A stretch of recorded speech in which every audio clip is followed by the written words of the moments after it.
자, 우리 옆에 분들과 다시 한번 인사하겠습니다. 오늘 정말 잘 오셨습니다.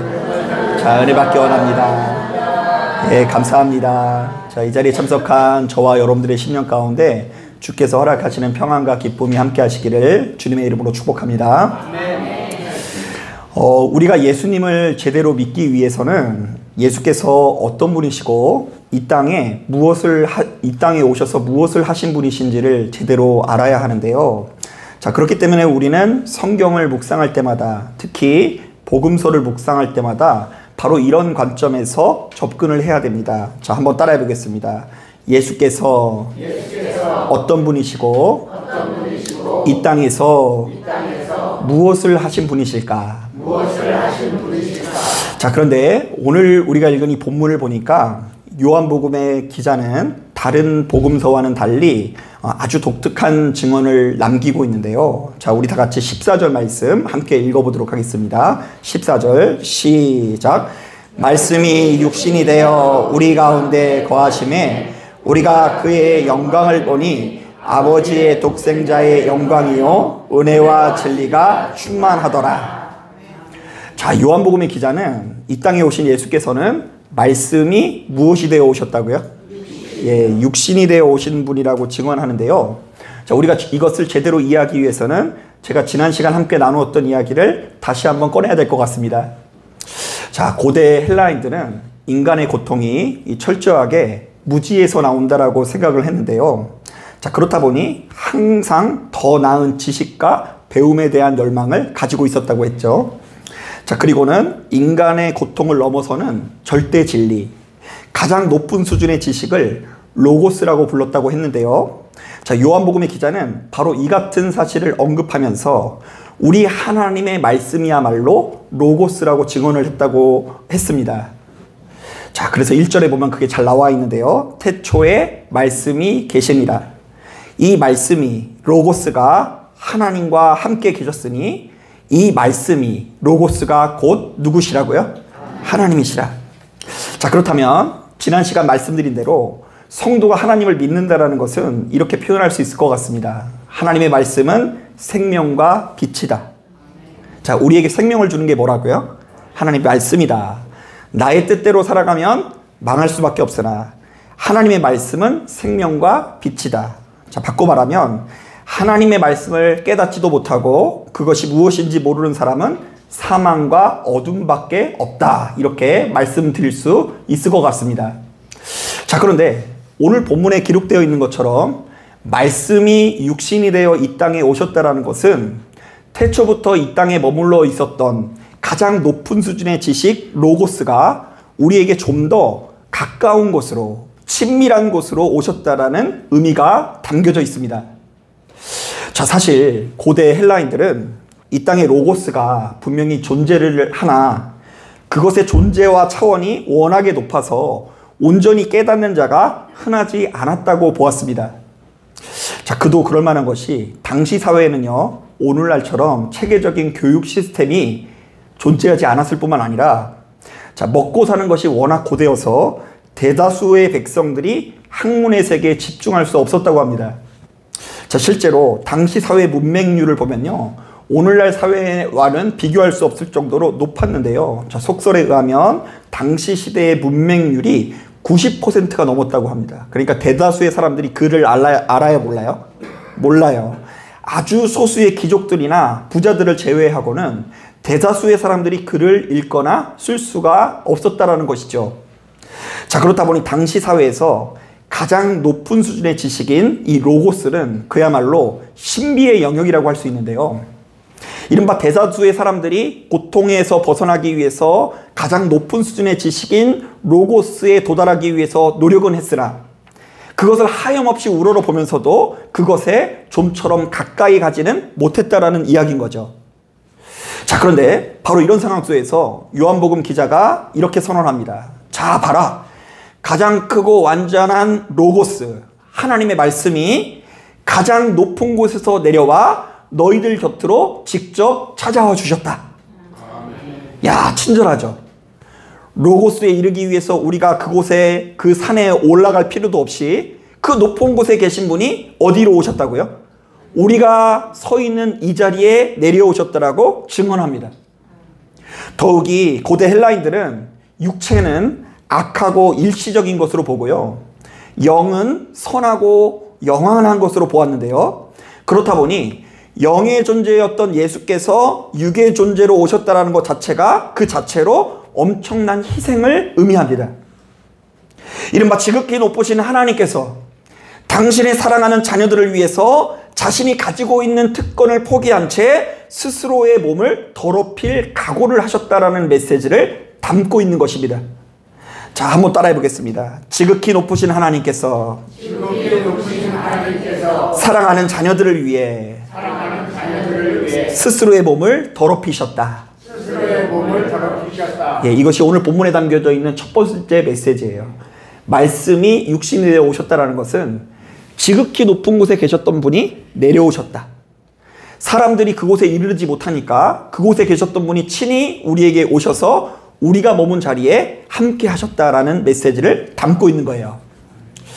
자, 그런가 하면 예수 믿는 우리들은 이 14절에 나오는 우리 가운데 거하심에라는 표현에 집중해야 되는데요. 자, 바로 이 말은 예수께서 우리 가운데 텐트를 치듯 임하셨다라는 의미가 있습니다.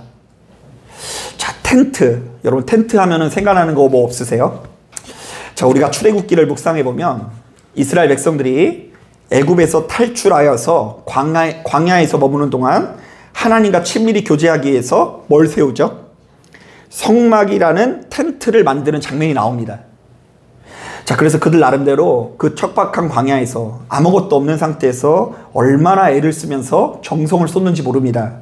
자, 자기들 딴에는 최고의 장인들을 고용해서 텐트를 짓고요, 호주머니를 탈탈 털어서 당시 시대로서는 제법 호화로운 텐트를 만듭니다.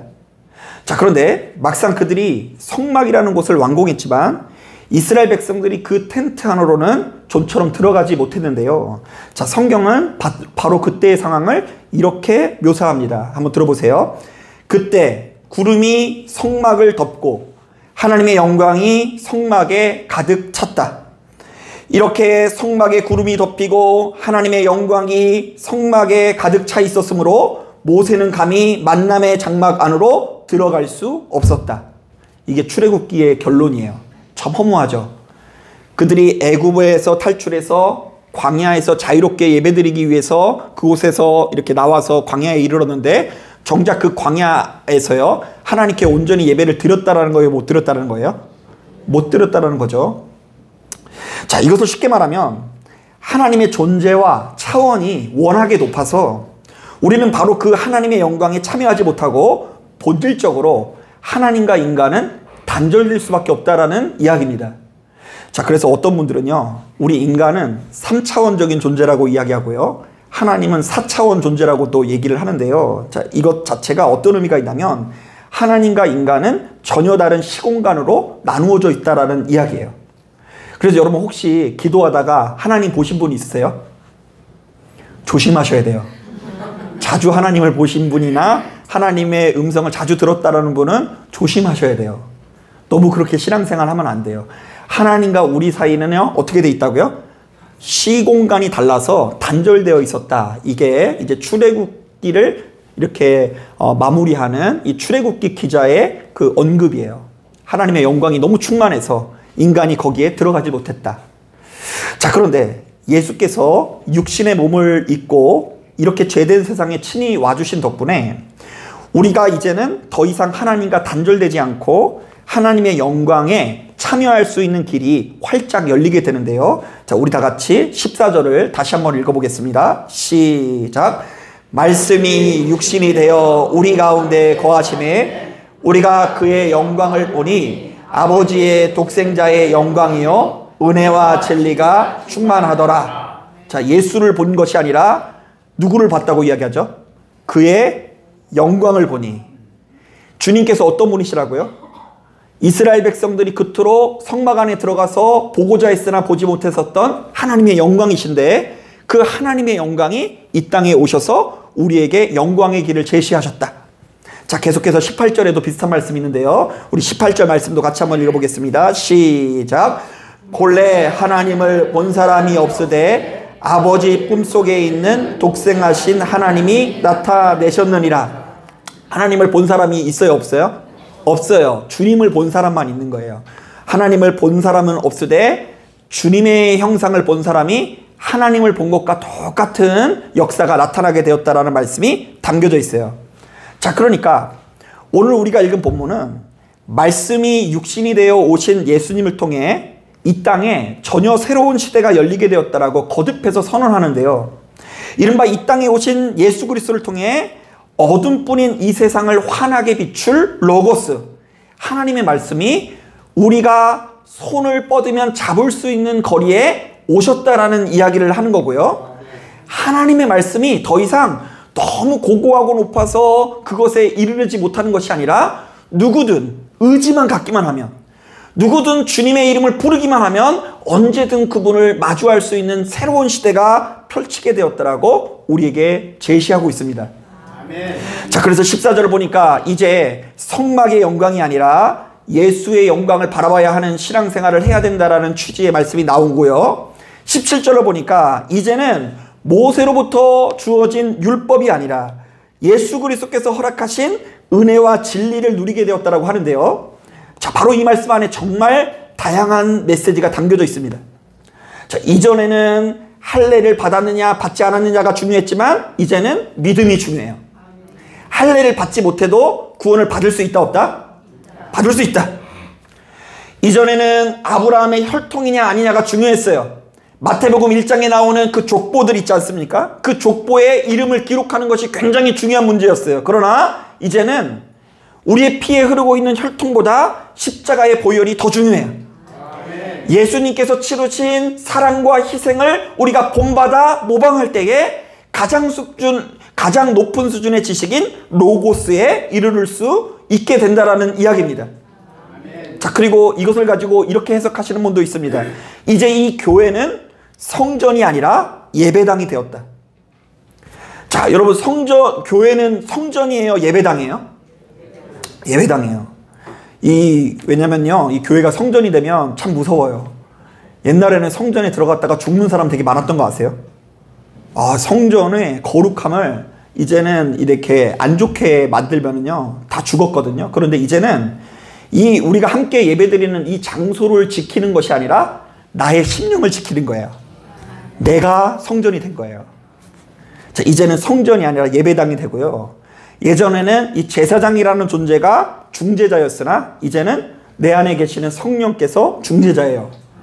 그리고 옛날에는 제사장이 없으면 예배를 드릴 수 없었으나 이제는 우리가 얼마든지 나 혼자서 제대로 된 예배를 드릴 수 있다, 없다? 있게 되었다. 자, 그렇다면 죄된 세상을 살아가고 있던 우리들은 이 땅에 오신 로고스, 예수 그리스도 앞에서 어떤 태도로 보여야 할까요? 자, 예수님께서 이 땅에 오신 덕분에 우리에게 참 좋은 효과가 나타날 것 같죠? 그러면 이제 얼른 믿어야 될 것 같지 않습니까? 자, 실제로 오늘 본문도 바로 그것을 초대하고 있는데요. 12절을 보니까 우리가 다 알고 있는 말씀이 나옵니다. 자, 우리 다 같이 12절 말씀 같이 한번 읽어볼게요. 시작. 영접하는 자, 곧 그 이름을 믿는 자에게는 하나님의 자녀가 되는 권세를 주셨으니. 자, 이때 이 영접은 주님을 향한 영접이기도 하지만 주님의 가르침을 향한 영접이라고 할 수 있습니다. 요한복음에 의하면 그래요. 하나님께서 말씀이시고 그 말씀이 육신이 되어서 오신 분이 누구시라고요? 예수님이기 때문에 오늘 본문에서의 영접은 하나님께서 보여주신 환상이나 어떤 놀라운 표적에 대한 영접이 아니라 주님의 가르침을 향한 영접을 말합니다. 이른바 우리가 이 세상에 망령되고 허탄한 물질이나 쾌락 중심의 삶이 아니라 이 땅에 오신 로고스에 힘입어 살아가면 우리도 역시 하나님과 같은 속성이 될 수 있다는 메시지가 담긴 거예요. 자, 하지만 영접하기만 하면 되는데 이 땅에 오신 예수님께 이 세상은 별로 좋지 못한 반응을 보이는데요. 자, 이 세상의 사람들이 어떤 반응을 보이는지 우리 10절부터 11절 말씀 천천히 한번 읽어보겠습니다. 10절 11절 시작. 그가 세상에 계셨으며 세상은 그로 말미암아 지은 바 되었으니 세상이 그를 알지 못하였고 자기 땅에 오매 자기 백성이 영접하지 아니하였으나. 자, 사람들은 하나님을 알아보지 못했다고 하고요. 특히 유대인들이 예수를 영접하지 않았다고 하는데요. 자, 이것은 무수히 많은 사람들이 예수를 하찮게 여겼다라는 것입니다. 자, 어떻게 이런 일이 벌어질 수 있을까요? 이스라엘 백성들이 지금까지도 모여서 항상 하는 기도의 제목 중에 하나가 하나님 보내주시옵소서. 이 땅에 누구를 보내달라고요? 예수를, 메시아를 보내달라고 기도하고 있어요. 자, 그런데 막상 보내주니까 이들이 영접을 했다 안 했다? 안 했다. 여러분 잘 생각해 보세요. 어둠뿐인 이 세상에 하나님의 말씀이 육신을 입고 오셨습니다. 이른바 예수께서는 그야말로 엄청난 희생을 치르시고 칠흑 같은 세상에 빛으로 오신 것입니다. 자, 그렇다면 우리 모두는 이 빛을 영접하여 더 높은 수준의 로고스에 이르고 이전보다 훨씬 더 나은 삶을 살아야 되는 것 아닙니까? 하지만 아주의 소수의 사람들만이 주님의 뜻을 따르고 대다수의 사람들이 예수를 영접하지 않고 배척했다고 하는데요. 자, 도대체 그 이유는 무엇일까요? 자, 요한복음 기자는 이 땅에 일어난 바로 이러한 현상을 바로 이렇게 해석을 합니다. 자, 우리 다 같이 13절 말씀 같이 한번 읽어보겠습니다. 13절 시작. 이는 혈통으로나 육정으로나 사람의 뜻으로 나지 아니하고 오직 하나님께로부터 난 자들이니라. 자, 말씀을 보니까 하나님의 자녀는 혈통이나 육체나 사람의 뜻으로 나지 않고 누구로부터 나온다고 하죠? 하나님으로부터 태어난다고 하는데요. 이것은 누군가가 하나님의 자녀로 거듭나게 되는 것이 인간의 의지나 노력이나 선택으로 비롯되는 것이 아니라 순전히 하나님께서 베푸시는 은혜의 섭리라는 이야기를 하는 거예요. 그러니까 사람이 구원받는 것은 인간의 의지의 문제가 아니라 하나님께서 우리에게 베푸신 선물이다. 사실 우리가 지금 똑같은 교회를 다니는 것 같아도 이것과 관련되어 있는 의견이 얼마나 다양한지 모릅니다. 자, 어떤 사람은 사람이 구원을 받는 것이 태초부터 예정되어 있다고 말하고요. 어떤 분은 지옥 갈 사람마저 예정되어 있다고 주장을 합니다. 또 어떤 분들은 그렇게 애초부터 정해져 있다면 우리가 못하러 전도를 하냐면서 사람이 구원받는 것은 순전히 그 사람의 자유의지에 따라 결정된다라는 주장도 있습니다. 자, 그러나 우리가 예정론을 믿든 이중 예정론을 믿든 인간의 자유의지를 믿든 간에 우리의 믿음 전에 하나님의 끝없는 사랑과 예수님의 신실함이 있었다라는 것은 분명합니다. 자, 이른바 구원의 주체는 하나님이시고 하나님의 은혜 덕분에 우리 모두가 구원을 받게 되었다라는 이야기입니다. 조금 더 구체적으로 말하면 우리가 교회를 나오기 이전에도 독생자를 주실 만큼 세상을 아끼고 사랑하시는 하나님의 사랑이 이 세상에 있었다 없었다? 있었다. 또한 우리가 교회를 나오기 이전에도 십자가에 못 박히기까지 하나님의 뜻을 신실하게 이루신 예수님의 사랑이 이 땅에 계셨다라는 이야기를 하는 거예요. 그러므로 예수 믿는 우리들이 교회를 다니면서 반드시 기억해야 되는 두 글자가 있는데 바로 은혜라는 단어입니다. 바로 이 은혜란 말은 크게 두 가지의 의미가 있는데요. 자, 먼저 첫 번째로는 나는 자격이 없다, 공로가 없다라는 의미가 있어요. 한번 따라해 보겠습니다. 나는 자격도 없고 공로도 없다. 예, 그리고 두 번째로 이 은혜라는 말은 그럼에도 불구하고 내가 하나님 앞에 엄청난 상을 받았다라는 의미가 담겨 있어요. 자, 그러니까 은혜 있는 자는 바로 이 두 가지 고백이 모두 다 있는 사람을 말해요. 자, 우리는 어쩌다가 기도할 때에 목소리가 큰 사람을 가지고 은혜 있다고 여기고 헌금을 많이 하는 사람을 은혜 있다라고 여기는데 실제로는 그 사람이 은혜 있는지 없는지는 하나님밖에 모르는데요. 그런데 만약 은혜 있다라고 말하는 사람들은 내가 정말로 자격이 없는 죄인이라는 것을 믿음의 눈이 열려서 깨달아야 되고요. 그럼에도 불구하고 벌을 받은 것이 아니라 상을 받았다라는 믿음의 확신이 있어야 될 줄로 믿습니다. 아멘. 바꿔 말하면 내가 구원받을 자격이 있거나 공로가 있어서 구원받았다라고 생각하는 사람들은 조금 더 깨져야 하고요. 또한 하나님께 딱히 받은 것이 없다라고 느끼는 자도 아직은 구원과는 상관없는 사람일 수 있는 거예요. 그래서 여러분, 이렇게 은혜의 자격을 갖추지 못한 사람들은 교회에 나오는 것이 되게 재미가 없고 이해를 못할 수 있어요. 자, 교회에 나오는 사람들이 재미가 있으려면 무엇을 갖추고 있어야 된다고요? 은혜. 우리가 자격이 없는데 상을 받았다. 하나님, 이번 한 주도 자격이 없었습니다. 이번 한 주도 자격이 없지만 하나님께서 공급해 주신 덕분에 이렇게 좋은 것을 누리게 되었습니다라는 그러한 신앙의 고백이 있어야 한다는 것입니다. 여러분 어떠세요? 여러분 아직도 돈 많고 성공하고 출세하는 게 최고인 것 같으세요? 아니면 은혜가 필요한 것 같으세요? 아닌 것 같은데. 돈 많고 성공하고 출세하는 것이 최고인 사람들은요, 교회는 나왔어도 별로 재미가 없어요. 못하러 그냥 찬양해요. 뭐 그런다고 해서 뭐 돈 나오는 것도 아니고. 결국 이 예배와 교회가 의미 있기 위해선 우리의 심령 깊은 곳에 은혜가 있어야 될 줄로 믿습니다. 아멘. 그래서 요한복음 기자는 바로 이런 차원에서 한술 더 떠서 이 땅에 오신 예수 그리스도를 은혜 위에 은혜라고 표현합니다. 아멘. 자, 그러니까 우리가 어쩌다 설날을 맞아서 세뱃돈을 주는 것도 은혜지만 그 뭐 친척들을 제가 평상시에 잘한 것도 아닌데 세뱃돈 받으면 은혜잖아요. 그죠? 그런데 일반적인 은혜도 이 세상에 넘쳐나지만 그 은혜보다 훨씬 더 높은 수준의 은혜가 누가 베풀어 주신 은혜라고요? 주님께서 베풀어 주신 은혜라는 이야기예요. 고린도전서 19장을 보니까 사도 바울도 역시 비슷한 고백을 합니다. 나는 사도 중에 가장 작은 자라. 자, 사도가 여러 명이 있지만 그 중에 바울이 어떤 사람이라고 이야기하죠? 가장 작은 자라. 그러면서 이렇게 고백을 해요. 나는 하나님의 교회를 박해하였으므로 사도라 칭함받기를 감당하지 못할 자니라. 그러나 내가 나된 것은, 내가 사도로서 쓰임받을 수 있는 것은 하나님의 은혜로 된 것이니 내게 주신 그의 은혜가 헛되지 아니하며 내가 모든 사람보다 더 많이 수고하였으나 내가 한 것이 아니요 오직 나와 함께 하신 하나님의 은혜로다. 아멘. 또한 디모데전서 1장을 보니까 이런 고백이 담겨져 있습니다.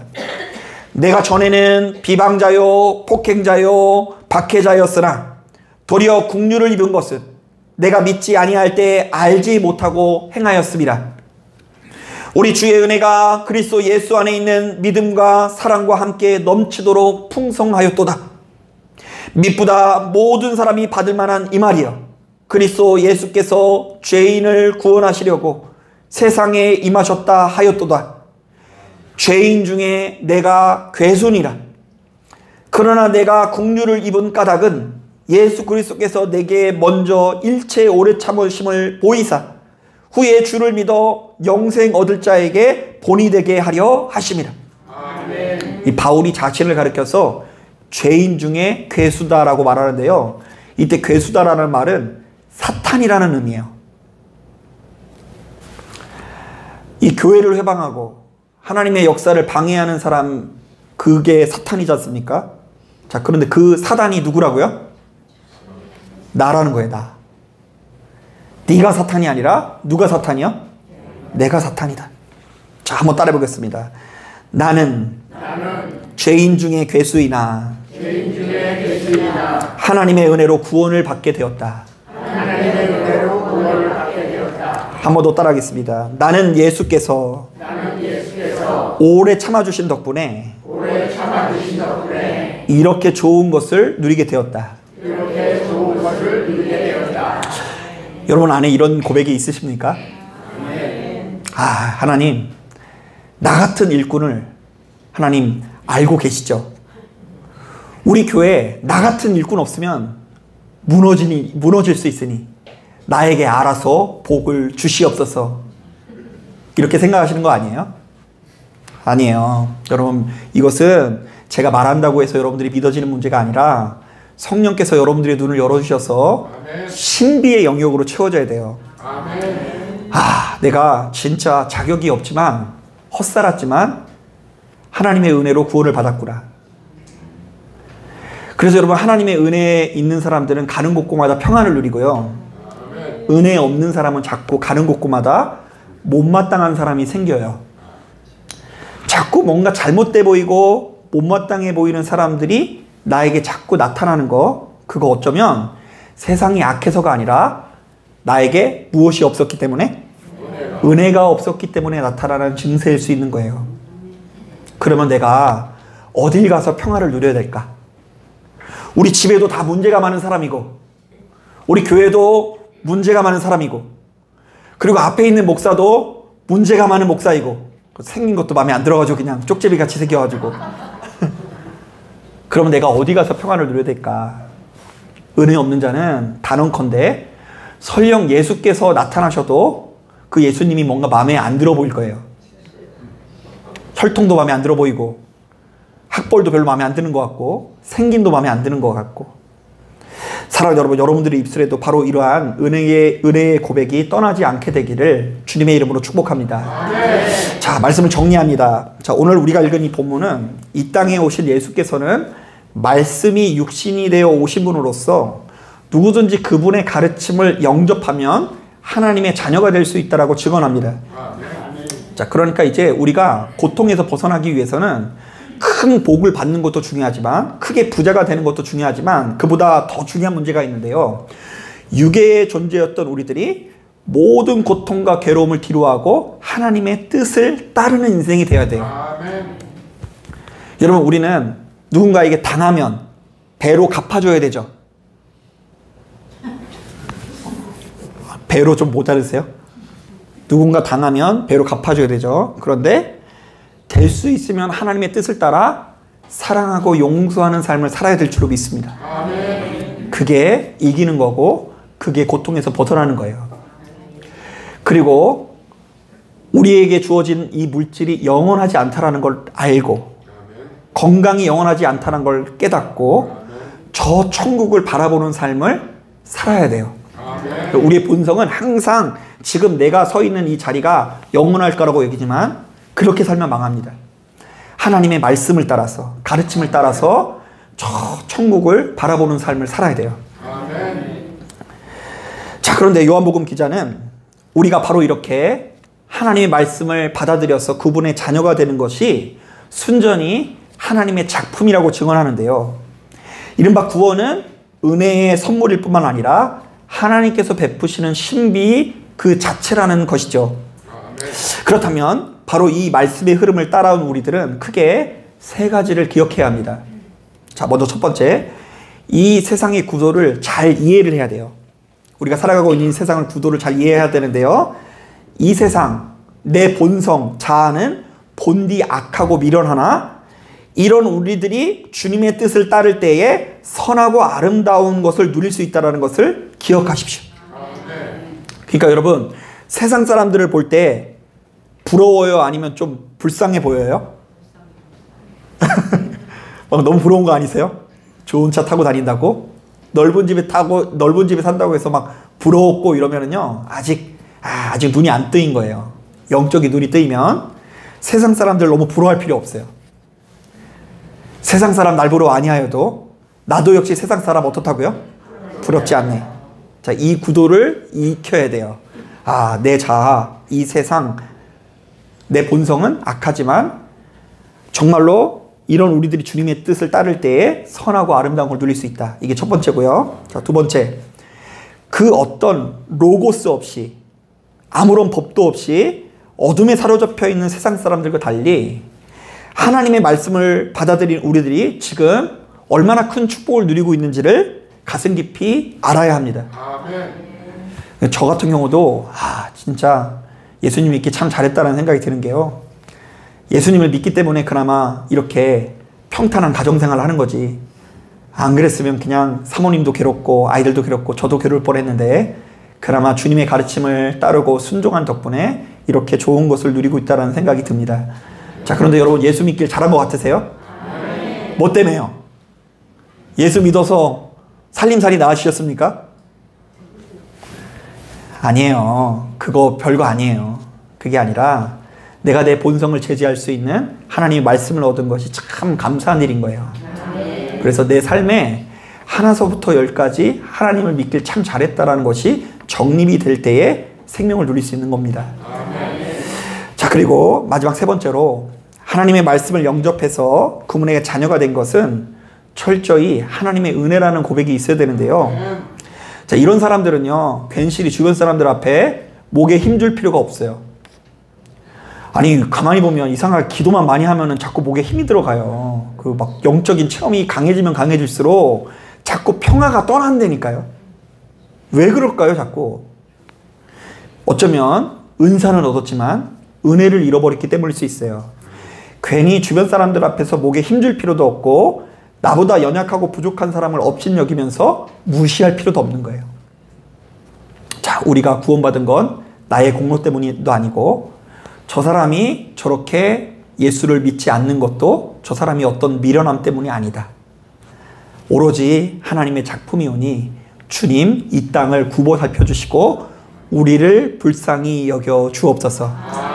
이것이 믿는 자의 태도, 주님을 믿는 자의 태도라는 것을 기억하시고 시간이 지나면 지날수록 더욱 성숙한 믿음의 사람 되어지기를 주님의 이름으로 축복합니다. 자, 기도하겠습니다.